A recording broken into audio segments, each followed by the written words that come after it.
सबक। एक शहर में बहुत ही अमीर व्यक्ति रहता था। उसके पास धन दौलत ऐशो आराम की कमी नहीं थी। उसकी इकलौती बेटी थी। उसका नाम रिमझिम था। रिमझिम बहुत दुलार ऐशो आराम में पली बड़ी थी। जब जो चाहती वो पूरा हो जाता। उसका हर फैसला सर आंखों पर रहता है। रिमझिम अब बड़ी हो गई। उसके पिता को शादी का चिंता होने लगा। सोचने लगे किस तरह के लड़के के साथ शादी करूंगा कि रिमझिम मेरी आंखों के सामने रहेगी। उसके पास धन दौलत का तो कमी नहीं था।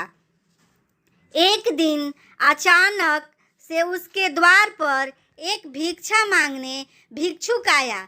वह बहुत ही तेजस्वी और गुणवान लग रहा था। रिमझिम के पिता ने उसको अच्छे से पूछताछ की और अपनी लड़की के साथ शादी करवा दी। शादी करके दोनों पति पत्नी वहीं पिता के घर पर रहने लगे। रिमझिम इतनी दुलार में जिद्दी थी कि वो अपनी पति को ताना मारने लगी, तुम तो मेरे बाप के टुकड़े पर पलते हो, नहीं तो भिक्षा मांगते मांगते बुरा हाल हो जाता। बहुत तरह के ताना मारती, फिर भी लड़का कुछ नहीं बोलता है। एक दिन तो लड़के को रिमझिम का बातें सहते सहते हद ही हो गई। वह वहाँ से भाग गया और दूसरी शादी कर ली।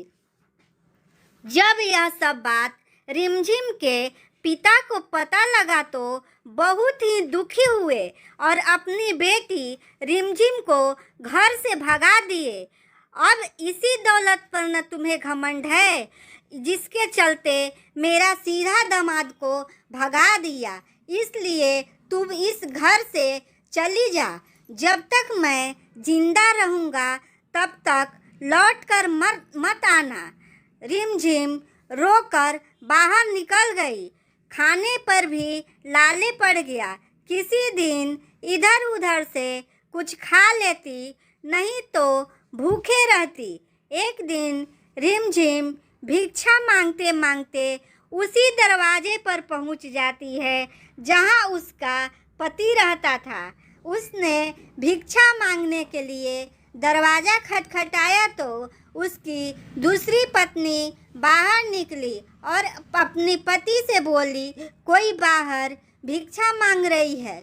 जब उसका पति देखा तो अवाक रह गया। इतना धनी आदमी की बेटी भिक्षा मांग रही है और रोने लगा।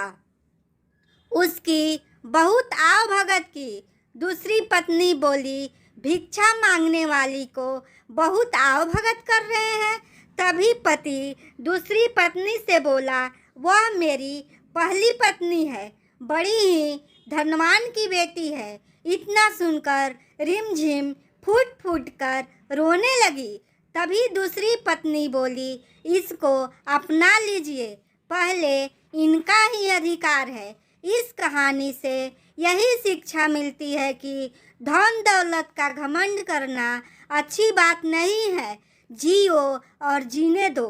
ये कहानी कैसी लगी प्लीज़ कमेंट में ज़रूर बताइएगा और चैनल को सब्सक्राइब भी कर दें।